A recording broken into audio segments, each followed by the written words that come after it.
हमारे पास नेक्स्ट 81 है। 81 में हमारे पास क्या कहता है कि for the circuit shown in figure 12 the value of current I will be.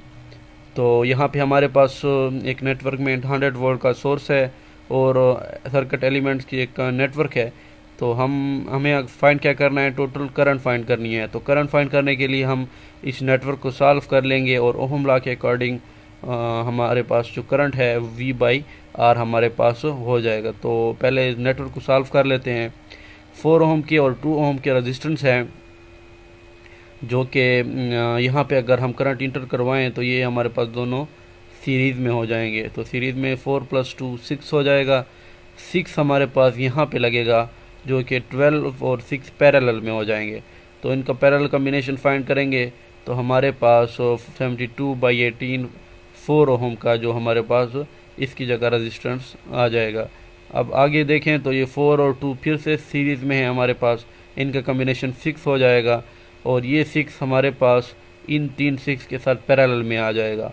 और हमें जैसे पैरेलल में का फार्मूला पता है कि total number of resistance divided by उस total value of resistance by number of resistance अगर सेम हो। तो पहले इन 3 के लिए हम क्या कर लेते हैं, 6/3 कर लेते हैं तो हमारे पास 2 आ जाएगा और 2 इसके साथ जब पैरेलल में आएगा तो वो हमारे पास 1 ओहम बन जाएगा। उसी 1 ओहम को जब हम 3 के साथ कंबाइन करेंगे तो वो 4 ओहम हमारे पास हो जाएगा और 4 के क्रॉस जब हम 100 वोल्ट करेंगे तो हमारे पास 25 एम्पेयर हमारे पास करंट आ जाएगा। The combined resistance of A circuit is, तो कंबाइंड रेजिस्टेंस इसकी रेजिस्टेंस क्या होगी, वो हमारे पास 4 ओम हो गया, हमने फाइंड कर लिया। टोटल पावर डिसिपेटेड का हमारे पास कोई इशू नहीं होगा क्योंकि हमने 25 एम्पेयर वो निकाली है और 100 वोल्ट ये है। तो हमारे पास 2500 वाट या फिर 2.5 किलोवाट हमारे पास टोटल पावर आ जाएगी। 100 watt bulb is connected in series in with a room heater of 750 watt. What will happen if, तो हमारे पास जो 100 वाट का रजिस्टर था वो हमारे पास बल्ब था वो इसके साथ लगा हुआ था हीटर के साथ, और अगर हमने बल्ब को रिप्लेस कर दिया 60 वाट से तो क्या होगा हमारे पास।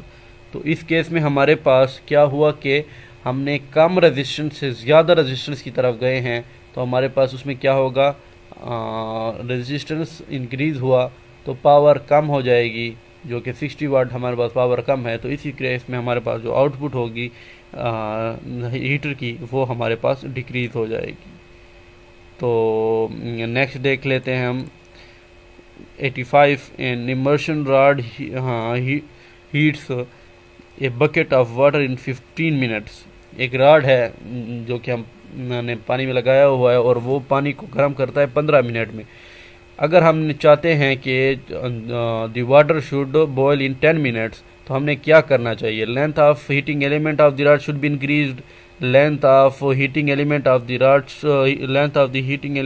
रॉड शुड बी रिड्यूस्ड, और supply voltage should be reduced, heating element of large diameter should be used. तो हम अगर लेंथ डिक्रीज कर लेंगे तो रेजिस्टेंस हमारे पास क्या हो जाएगी, कम हो जाएगी, और हमारे पास करंट जो होगा वो इंक्रीज हो जाएगा। तो हमारे पास यहाँ पे हमारे पास जो लेंथ ऑफ हीटिंग एलिमेंट है ऑफ द रॉड, अगर उसकी लेंथ को डिक्रीज कर देंगे तो हमारे पास उसकी जो हीटिंग कैपेबिलिटी है वो इंक्रीज हो जाएगी। Next, a lamp of 100 watt at 200 volt is supplied current at 100 volts. It will be equivalent to the lamp of, तो हमारे पास इसकी इक्विवेलेंसी देख लेते हैं कैसी होगी कि 100 वाट बल्ब है उसको ऑपरेट किया है 200 वोल्ट पे।